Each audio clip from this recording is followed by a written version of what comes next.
एक शब्द होता है और एक शब्द का अर्थ होता है। शब्द के अंदर ही उसका अर्थ छिपा होता है और शब्द की जो शक्ति है, शब्द की शक्ति जो है वह उसके अर्थ की तरफ स्वाभाविक रूप से मोड़ देगी। ये शब्द की शक्ति होती। अब अगर शब्द किसी ने सुना ही नहीं तो फिर उसके अर्थ की प्रतीति भी नहीं होगी। शब्द ठीक से सुन लिया हो, भाषा का ज्ञान हो, तो उस सुने हुए शब्द से उसका क्या अर्थ है ये बोध हो जाएगा। तो इसे हम कहते हैं शब्द की अपनी जो एक शक्ति होती है, शक्ति जो शब्द की है वह आपको अर्थ समझा देती है। लक्षण हम कहते हैं कि हमने शब्द सुना, उसका अर्थ भी दिख रहा है, लेकिन एक्चुअल में उसका मीनिंग कुछ और है। उसे हम कहते हैं लक्षणा वृत्ति। वृत्ति मतलब आपके मन में जितना वो विचार बना है उसी को हम वेदांतिक भाषा में वृत्ति कहते हैं। वृत्त शब्द का अर्थ होता है घेरा, सर्कल। वृत्त माने सर्कल। तो आपके मन के जानने के घेरे में जो चीज आई उसे हम कहेंगे वृत्ति। जैसे आपने फूल देखा, फूल दिखा, आपके मन में समझ कब आएगी? जब वो फूल आपके मन के देखने में पूरी तरह से आ जाए। तो मन के देखने के घेरे में जो वस्तु आई उसी का ज्ञान होता है।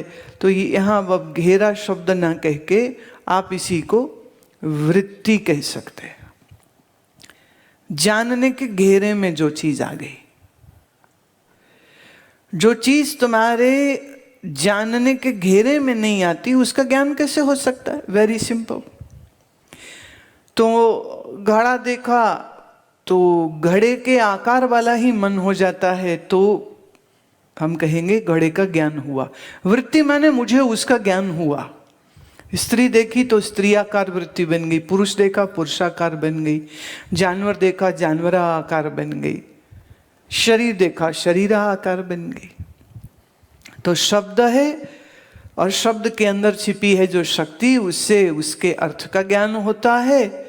और लक्षण क्या है कि वो अर्थ के लिए हमको कुछ और भी सहायता लेनी पड़ती है, अर्थ लगाना पड़ता है।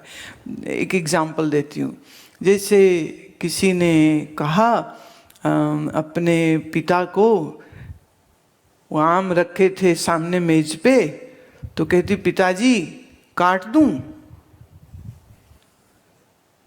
तो इसका लिटरल मीनिंग क्या निकलेगा कि पिताजी को काट दूं। पर क्या ये वही अर्थ है?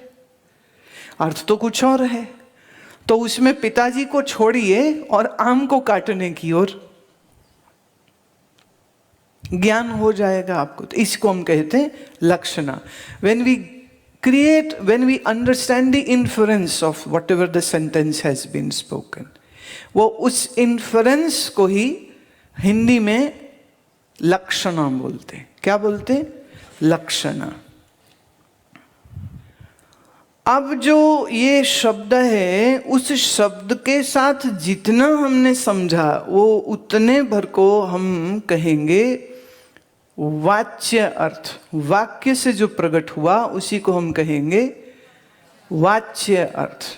पर उसके अंदर जो हमने लक्षणा लगा के अगर कुछ और अर्थ निकाला तो फिर वो बात बिल्कुल बदल जाती। तो वाच्य अर्थ और लक्ष्यार्थ या लक्षणा अर्थ, ठीक। अब आप इसे यूं समझें कि ये जो शब्द का अर्थ निकलता है उस अर्थ को निकालने की 3 प्रक्रिया होती है। जहत, अजहत और भाग त्याग। रिपीट कर लीजिए। भाग त्याग। अब इसमें जो जहत है, इसमें हम संपूर्ण वाच्य, वाच्य मतलब जो बोला गया, जो कहा जा रहा है शब्द, संपूर्ण वाच्य अर्थ को त्याग करके उसके संबंधी को हम पकड़ लेते हैं। जैसे गांव नदी पे है तो वहां हमने नदी पूरी छोड़ी और गांव को ले लिए, राइट। तो जहत में हम क्या कहते हैं, संपूर्ण वाच्य अर्थ को त्याग देते हैं। वाच्य मतलब बोला गया जो वचन है, वो उसका पूरा शब्द को छोड़ देते हैं और उसके साथ जो था हम उसको पकड़ते हैं।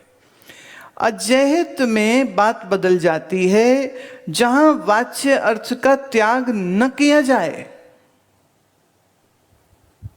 जहां त्याग न किया जाए और उसके संबंधी का भी ग्रहण किया जाए, और उसके संबंधी मतलब जो उसके पास था, संबंधी मतलब मामी चाची नहीं, यहां पर संबंधी माने जो भी उसके पास था। तो उदाहरण इसमें हमने वेदांत सार में देखा कि लाल दौड़ रहा है, तो अब लाल रंग तो दौड़ता ही नहीं है, तो हमने वाच्य अर्थ को भी पूरा लिया, मैंने लाल रंग को भी लिया। और ये किसका है जी, घोड़े का है, तो संबंधी जो था लाल रंग का उसको भी ले लिया। तो फिर अर्थ क्या निकला, लक्षणा क्या निकली, लाल रंग का घोड़ा दौड़ रहा है, राइट।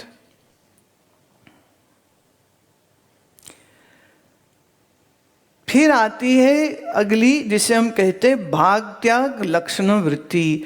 भाग त्याग लक्षण वृत्ति में क्या है, जो विरोधी अंश है वो छोड़ दिया जाता है और जो सिमिलर है उसको ले लिया जाता है। जो जो विरोधी है, ऑपोजिट टू वन अनदर, उसको छोड़ देते हैं, जो जो सिमिलर होता है उसको ले लेते हैं, राइट। ये क्लियर है अब सबको? देखिए ये जो प्रक्रिया है ना, इसको जब तक कंप्लीटली समझा ना जाए तब तक उपनिषद के या वेदांत के किसी भी ग्रंथ में ठीक से प्रवेश करना बहुत कठिन हो जाता है। अब वेदांत सार जो है ये अच्छे खासे वेदांत के पढ़ने लिखने अभ्यास करने वाले विद्यार्थियों, साधुओं, शिष्यों के लिए ये बना है, जो पहले से स्टडी कर रहे हैं, इसकी अध्ययन कर रहे हैं। और जिन्होंने वह अध्ययन नहीं किया है और सीधे डायरेक्ट इसमें आ गए हैं, तो उनके लिए तो बड़ी समस्या है, क्योंकि उनकी फोरग्राउंड बनी नहीं हुई। They don't have the right information, they don't have the right words, they don't understand the language. अब आपकी आम बोली भाषा में ना वाच्य अर्थ का उपयोग होता है, ना लक्षणा का कभी उपयोग होता है, ना तत् का होता है, ना त्वम का होता है। ये तो आपकी भाषा में ही नहीं। So in a way I am teaching you language also. और आपकी जानकारी के लिए वेदांत सार ग्रंथ एमए फिलॉसफी कोई पढ़े तो पढ़ाया जाता है, या कोई एमए संस्कृत करे तो पढ़ाया जाता है? तो यहां तो मेरा ख्याल 8वीं वाले भी बैठे हैं, 10वीं वाले भी बैठे हैं, 12वीं वाले भी बैठे हैं, जो कभी कॉलेज ही नहीं गए वो भी बैठे हैं, और सडनली आपको मास्टर्स वाली पढ़ाई। But it is very interesting. यहां भी कुछ लोग ऐसे हैं, जब चूंकि समझ नहीं आ रही होती तो वो बात को ऐसे लेते हैं कि अच्छा एक ना तत्व होता है और एक ना त्वम होता है, और जो मिलता होता है वो रख लेना होता है, जो छोड़ देना है वो है जो उसका विरोधी होता है। मैंने जैसे पता नहीं किसकी बात कर रहे हैं और हवा में बात कर रहे हैं।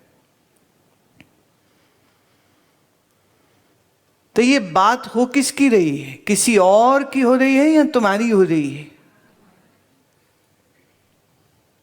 तुम्हारी बात हो रही और तत् की बात हो रही है।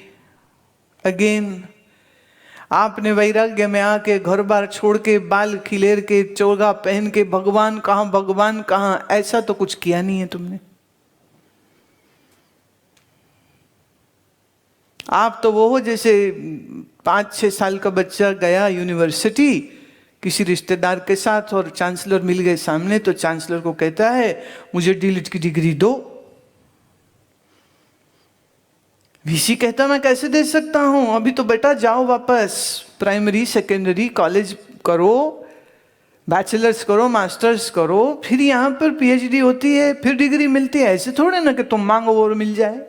तो फिलॉसफी को जब लोग पढ़ते हैं तो वो बिल्कुल एब्स्ट्रैक्ट होती है, मतलब कुछ मतलब पता नहीं चल रहा होता है, रट्टे लग रहे होते हैं और वो रट्टे चल रहे होते हैं। पर अगर आप एक अच्छे और सच्चे जिज्ञासु हैं तो आपके लिए ये एक बड़ी गहन, गंभीर, मन को समझाने वाली, अपने आप को समझा जो दे, ये वो विद्या है।